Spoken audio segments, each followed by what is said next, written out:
Why do I have vaginismus? Good question, a big question. The quick answer, I don't know. I don't know why you have vaginismus, but we have some theories as to general things that can contribute to why we all have vaginismus. So hi, I'm Jess. I'm a trauma-informed pelvic floor occupational therapist and a vaginismus recovery coach, and I help women from around the world be able to get past painful and impossible sex, often called vaginismus, to be able to enjoy intimacy the way it was designed to be. I had vaginismus for 8 long years. Took a lot to get past that, and I'm very, very grateful. It's been over 6 years since I've been healed, and I'm so grateful to have a body that works with me instead of against me now, and to be able to impart this wisdom and learning into others. But I'll be honest with you. So this is what I do now. I help women in this space, and so I've helped hundreds of women be able to get past vaginismus, and I've heard, oh my gosh, thousands of stories of vaginismus in people's lives. It is impossible to say what causes vaginismus, specifically for each individual person. There are a whole myriad of things that can contribute to this condition. And so even though this is what I specialize in now, and I experienced it myself for a long time, and I've studied my journey very, very intricately, I've looked at research, I still am not entirely sure what specifically caused my vaginismus. Now, I can give you a laundry list of things that contributed to it, but was there one specific thing that caused it? I don't think so. And so maybe for you there is, and you're like, Jess, yes, there is one thing that has triggered this. It was this event that happened when I was this age, and ever since then, X, Y, and Z happened. And for some of us, that's the case. We have a specific event.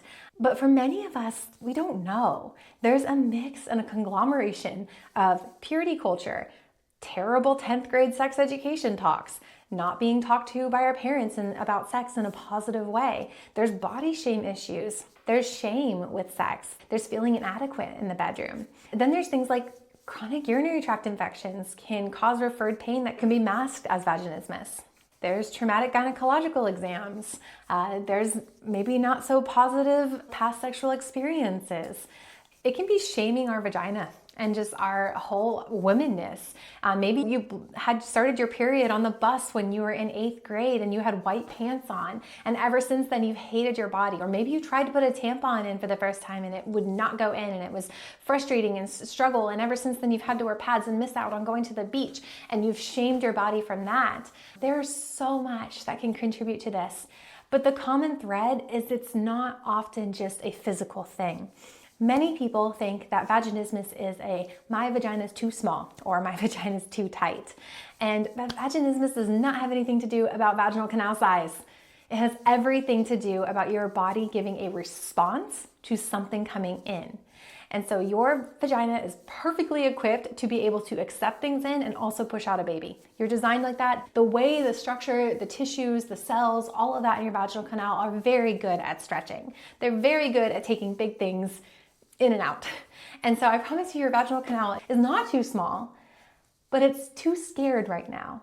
It's trying to keep things out. And that has probably really good reason to. For whatever reason, your body has decided to keep things out, it's doing a good job.